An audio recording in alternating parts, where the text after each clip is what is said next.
The private line on my desk buzzed, a sound reserved for emergencies. I was Julian Vance, head of Apex Strategic Ventures, and I didn't get many surprises. "Mr. Vance?" a woman's voice asked, strained but icy. "This is Eleanor Thorne." My heart stopped. Marcus Thorne's wife. I'd never spoken to her in my life.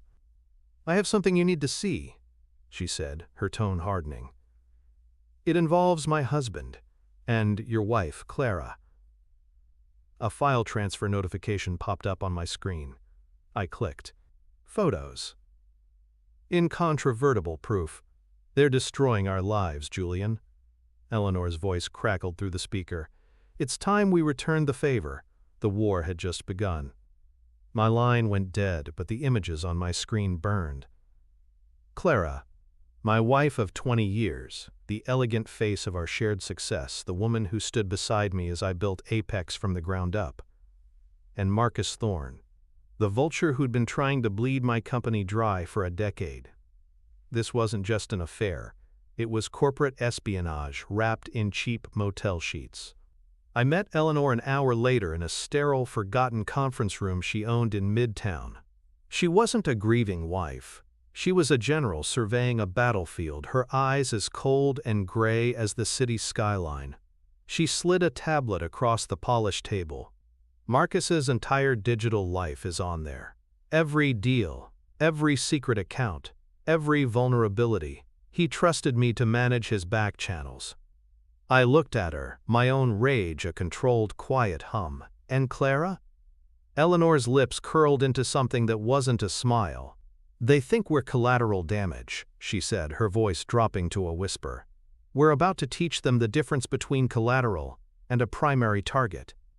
I stared at the tablet, a Pandora's box of digital damnation. Marcus Thorne. Our war was 2 decades old, born in the ashes of our first partnership. We were junior VPs at a cutthroat firm, both hungry, both sharp, but I had a line I wouldn't cross. Marcus had a shovel and was happy to dig under it. He stole our first major client, using information I'd shared in confidence, and left me holding the bag for the fallout. That betrayal forged me. I resigned the next day and poured every cent I had, every waking hour, into building Apex Strategic Ventures. My entire company was founded on a single principle: to be everything Marcus Thorne was not. He built his empire. Thorne consolidated on scorched earth and broken handshakes. I built mine on precision and reputation. For years we were the two sharks in the same small, bloody tank, circling each other, clashing over every major acquisition. He'd poach my analysts. I'd outbid his capital. It was a bitter, exhausting, but predictable dance. And through it all, there was Clara. She was there when Apex was just a name on a piece of paper in our tiny, mortgaged-to-the-hilt apartment. She was the one who calmed nervous investors, her effortless grace a perfect counterpoint to my brutal intensity. She organized the galas, remembered the names of our clients, children, and built the social capital that opened doors my aggression couldn't. Apex wasn't just my company. It was our legacy. We were a team, the Vances, a brand synonymous with impenetrable success. I looked back at Eleanor, her expression unreadable. "How long?" I asked, my voice dangerously quiet. She didn't need clarification. "The photos go back 18 months, the communication longer." 18 months. My mind raced, replaying every closed-door meeting, every late-night strategy session. I thought back to the Kensington deal last year, a brutal 9-figure fight that I almost lost. Marcus seemed to know my every move, anticipating my bids with uncanny accuracy. I'd chalked it up to a leak in my junior ranks, and I'd torn my team apart looking for a ghost. But the ghost wasn't in my bullpen. She was sleeping in my bed. The affair wasn't just a personal betrayal. It was a corporate one. The cheap motels, the secret dinners, they weren't just trysts. They were intelligence briefings. Marcus wasn't just sleeping with my wife. He was sleeping with my partner. He had found the one vulnerability in the fortress I'd spent my life building and walked right through the front gate. And Clara, she hadn't just given him her body. She'd given him my playbook. My blood ran cold. The Kensington deal. It wasn't a leak.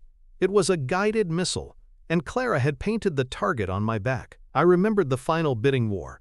I had prepared a last-minute kill-shot offer, a number known only to me, my CFO, and Clara, who I'd debriefed over dinner the night before, seeking her counsel as I always did. The next morning, Thorn Consolidated came in just 0.5% higher.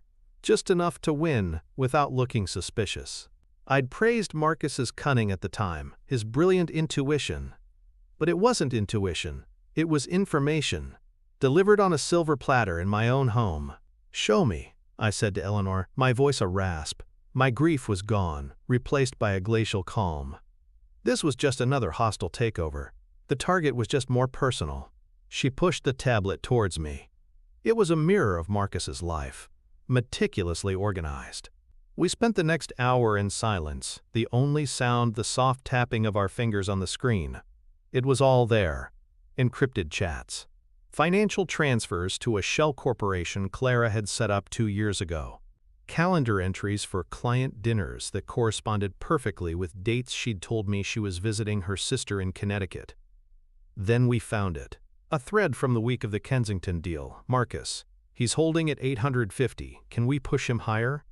"Clara, his absolute ceiling is 925. He'll call it a legacy investment. Use that word. It's his weak spot." A day later, another message from Clara, a single line of text containing a screenshot of my final offer from my home office computer, sent at 2:17 a.m. I felt a void open in my chest. She wasn't just a passive informant. She was an active strategist for the enemy. She was co-piloting the weapon aimed at my head. "Why?" I finally asked, looking up at Eleanor. "The money? The thrill?" Eleanor's gaze was unflinching. "Marcus doesn't just want to win, Julian. He wants to own." He promised her a seat at his table, not beside him, but Cree with him, an equal partner in the new empire they'd build from the ashes of ours. Of course. It was never about the affair. It was a merger, a hostile one. Clara didn't want to be the woman behind the man. She wanted to be the woman standing on his neck. My neck.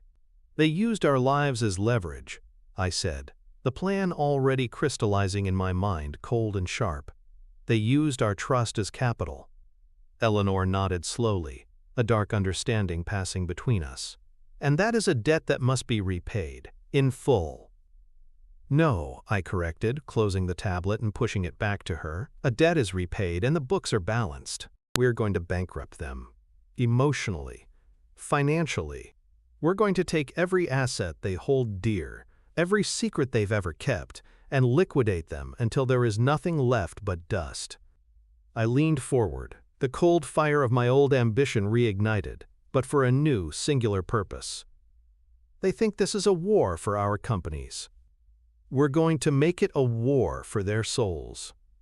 I walked out of that conference room and back into the city.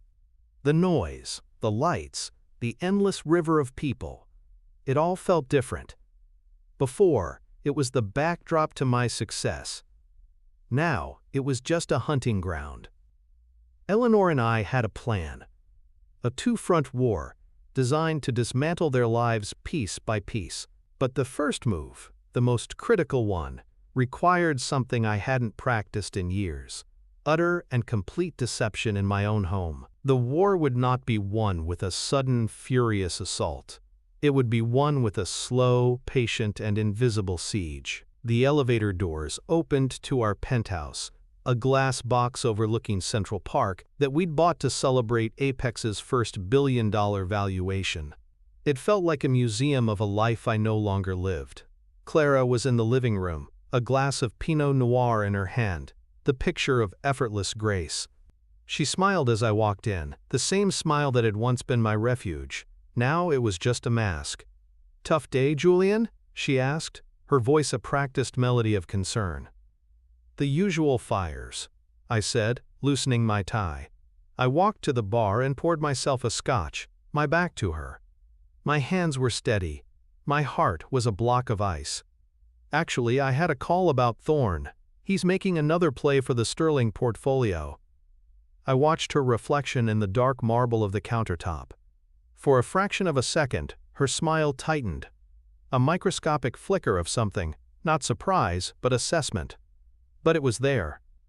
"Marcus is always making a play," she said smoothly, taking a sip of her wine. "You'll handle him, you always do. Trange, riz gub gub gub gub. Mile tinge blues do." The words hung in the air, a perfect, poisonous lie. She thought I was the same predictable man she'd been playing for 18 months. Good. Predictability was a weapon I could use. I turned, forcing a weary smile. "You're right, I just need a clear head." "Let me help with that," she said, walking towards me, her hand reaching for my shoulder. Her touch felt like a spider's. I didn't flinch. I let her play the part of the devoted wife, feeling the chilling disconnect between the woman I thought I knew and the strategist standing before me. Every gesture, every word was now evidence. Later that night, as she slept beside me, her breathing soft and even, I slipped out of bed. I went to my office and pulled up the security logs for our home network. 2:17 a.m. The night before the Kensington bid. A file transfer, just as the tablet had shown. Sent from her device to an encrypted anonymous email address. Seeing it on my own system, in my own home, made it real. The betrayal wasn't just a file on a stranger's tablet. It was a ghost in my machine. I saved a copy to a secure drive, the first piece of ammunition for the war to come. I stood there in the dark, the silent hum of the server. I slid the drive into my pocket and returned to the bedroom. Clara hadn't moved. Looking at her, I felt nothing. No anger, no sadness. Just the cold, clear focus of an analyst assessing a hostile asset. The variable had been identified. Now it was time to formulate the equation for its removal. The next morning, I met Eleanor at a private suite at the Carlisle. The location was her choice, discreet, opulent, and utterly impersonal. She'd already had coffee and a stack of documents waiting. "Good morning, Julian," she said, her voice crisp. She gestured to the papers. "These are the preliminary filings for the Odyssey Tower." I knew the project well. It was Marcus's magnum opus, a gleaming, arrogant spire he was planning for Hudson Yards. It was a monument to his ego, financed with a complex web of international debt and handshake deals. It was also his single greatest vulnerability. "It's a vanity project," I stated, flipping through the pages. "Over-leveraged and dependent on a volatile materials market." "It's more than that," Eleanor corrected, tapping a specific page. "The primary financing is solid, but the secondary funding, the 30% he needs for the final phases, is a house of cards. It's channeled through 3 shell corporations, all controlled by a single trust I helped him set up in the Caymans." Her finger traced the line. "A trust to which I am still a signatory." A slow smile touched my lips for the first time in what felt like a decade. "So you can freeze the funds." "Freezing is temporary, I can make them disappear," she said, her eyes glinting. "But we need him to commit everything he has before I pull the plug. He needs to be so deeply invested that when the money vanishes he can't cut his losses. He'll have to liquidate his core assets to cover the debt cascade. It will be the beginning of the end for Thorn Consolidated." The plan was brutal and beautiful in its simplicity. We would bait him into a financial killbox. "He won't overcommit without a reason," I mused. "He's arrogant, but he isn't stupid. He needs a push, a threat to his legacy." "That's your role, Julian," Eleanor said, her gaze steady. "You're the threat. He has to believe you're about to steal his prize. He has to be so terrified of you owning his monument that he'll do something rash." We spent the next hour mapping out the strategy. The bait would be a company called Helios Construction, the sole contractor for the Odyssey Tower. They were publicly traded but tightly controlled. If Apex were to make a sudden, aggressive play for a controlling stake in Helios, Marcus would panic. He'd be forced to counter, to buy out Helios himself at a ridiculously inflated premium to secure his project. He'd drain his liquid capital, leverage his other holdings, and then, at the moment of his greatest financial exposure, Eleanor would detonate the bomb in the Caymans. That night, I brought the war home. I made sure to arrive late, feigning exhaustion and stress. Clara was reading on the sofa, a picture of domestic tranquility. "Everything all right?" she asked, her brow furrowing with that practiced concern. "It's Marcus." I sighed, dropping my briefcase by the door. "He's making a move on Helios construction." I walked to the window, staring out at the city lights, my back to her. My team found a vulnerability. A path to a controlling interest. If we move fast, we can snatch the Odyssey Tower right out from under him, rip the heart out of his legacy. I let the silence hang in the air, thick with unspoken possibilities. I could feel her eyes on me, could almost hear the gears turning in her mind. This was the perfect bait, a direct threat to Marcus, a chance for me to win big, and a scenario where her information would be invaluable to her lover. "Can you really do it?" she asked, her voice a careful blend of awe and support. "It'll be bloody," I said, finally turning to face her. I allowed a flicker of my old predatory ambition to show in my eyes. "It'll take every bit of capital we can leverage. But yes, we can do it."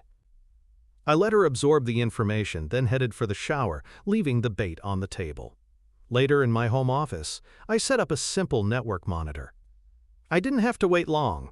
At 1:42 a.m., a small, encrypted data packet left her tablet, routed through a series of proxies before heading for a server I knew from Eleanor's intel belonged to Marcus. It was a short message, a digital whisper in the dark. The next morning, the market opened with a jolt. Thorn Consolidated initiated a surprise tender offer for Helios construction at a staggering 40% premium over its current stock price. News outlets were calling it a bold, aggressive power play. I called it taking the bait. I was on the phone with Eleanor, the pre-market chaos lighting up my terminal. "He did it," I said, a grim satisfaction in my voice. "He's all in. He's going to war with a ghost." "His capital accounts are already in motion," Eleanor's voice came through the line, as calm as a mortician's. "He's shifting funds from 3 different divisions to cover the initial bid. He's exposing himself." "How long do we give him?" I asked. "The tender offer is open for 10 days. We let him fight for it. We let him bleed. We might even make a small, public counteroffer through a proxy to drive the price higher, make him sweat. Then on day 9, when his funds are irrevocably committed and his victory seems certain," I finished her sentence, "you gut the Cayman accounts and leave him holding a billion-dollar bag with a hole in the bottom." "Precisely." I hung up and stared at my screen. The financial world saw a titan making a move. They saw a war between me and Marcus, the latest chapter in our long and storied rivalry. They had no idea the real war was being fought by a pair of scorned spouses from a quiet hotel suite. They thought Marcus was the predator, but he was already the prey. He just didn't know it yet. The next 7 days were an exercise in controlled theater. At home, I played the part of the obsessed CEO, spreading fabricated spreadsheets on the dining room table, taking tense, fake phone calls in my study. Clara orbited me like a vulture, her concern a thin veil for her espionage. "Are you sure about this, Julian?" she'd ask, tracing the rim of her wine glass. "You're leveraging so much." Her eyes weren't filled with worry for me, but with a hunter's focus, gathering intel for Marcus. To take a king off the board, you have to be willing to sacrifice a few castles. I'd reply, feeding her exactly the narrative Marcus needed to hear, that I was becoming reckless, emotional, that I was overplaying my hand. On day 4, as planned, we drove the nail in deeper. A proxy firm, funded by a cutout Eleanor controlled, launched a public counteroffer for Helios. It was 5% higher than Marcus's already inflated bid. The financial news networks exploded. Vance's shadow war escalates. Thorn boxed in. Marcus, predictably, took the bait with the fury of a wounded bull. Within an hour, he announced he was raising his offer again, this time to an astronomical 60% premium. He was no longer trying to win. He was trying to humiliate me. He was paying for his pride with the last of his liquid assets. That evening, Clara was practically glowing. She thought she was on the winning side of a corporate coup. "I heard Marcus countered," she said, her voice laced with a triumphant sympathy that made my skin crawl. "He's not going to let you have his tower." "He's a fool," I said, looking her directly in the eye. "He's letting his ego write checks his company can't cash." She smiled, a small, secret thing, believing my words were the sour grapes of a man about to lose. She had no idea how true they were about to become. The morning of day 9 arrived, gray and cold, matching my mood. The tender offer was set to close at 5 p.m. Marcus had spent the week securing what he believed was an ironclad victory. On my terminal, I watched Thorn Consolidated's stock tick steadily downward as investors grew nervous about the sheer cost of the Helios acquisition. He was winning the battle but hemorrhaging credibility. Eleanor and I didn't speak. There was no need. At 2 p.m., a single encrypted message appeared on my screen. It contained one word: liquidated. It was done. The Cayman accounts were empty. The trust was dissolved.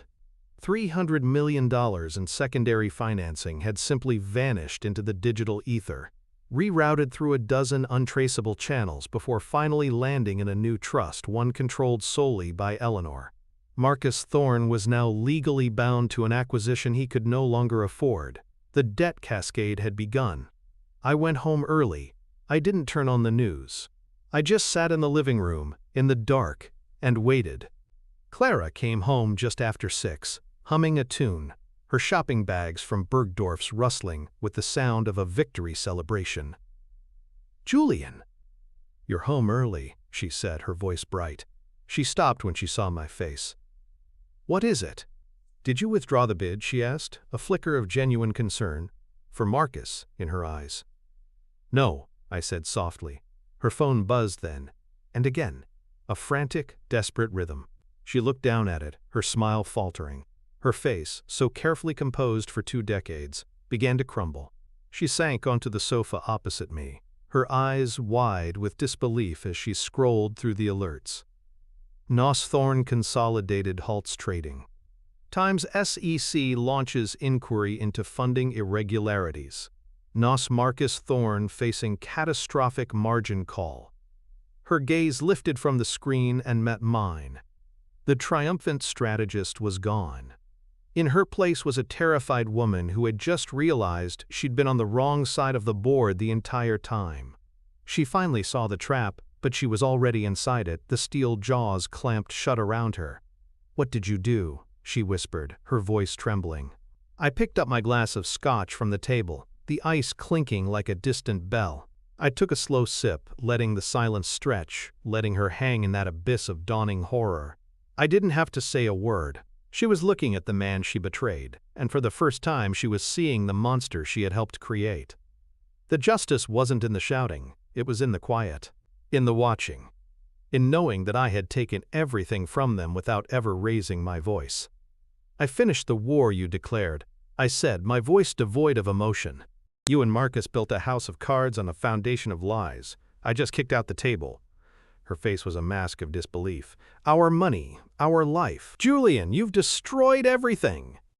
"Our," the word tasted like ash. "There is no our thing. There is only what you tried to steal. Did you think I was that blind?" Kensington. The screenshot of my final offer, sent from your tablet at 2:17 a.m.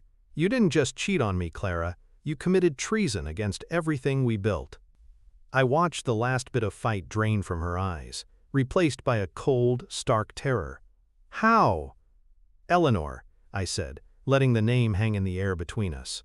"She was a much better partner than you were. While you were leaking my strategies, she was keeping a ledger of yours. Every secret account, every illegal transfer Marcus made to your shell corporation. It's called wire fraud. Conspiracy. The SEC will be very interested in your little merger." I stood up and walked to my briefcase, pulling out a thick manila envelope. I dropped it on the coffee table in front of her. It landed with a heavy, final thud. "You wanted a seat at his table," I said, my voice dropping to a whisper. "Congratulations, You're about to be his equal in every way, in ruin, in poverty, in disgrace." She didn't move. She just stared at the envelope as if it were a venomous snake. "Those are the divorce papers," I explained calmly. "Signed, along with a restraining order. My security will escort you out in the morning. Everything you came into this marriage with is protected. Everything you earned with him is now evidence in a federal investigation." I turned and walked away, leaving her alone with the wreckage of her ambition. The victory wasn't in the money I'd cost them, but in this moment. The profound, silent understanding that she hadn't been a player in a grand game. She'd just been a pawn, sacrificed in the opening move, and the checkmate was still to come. Was I right to team up with his wife for revenge, or does that just make me as bad as them?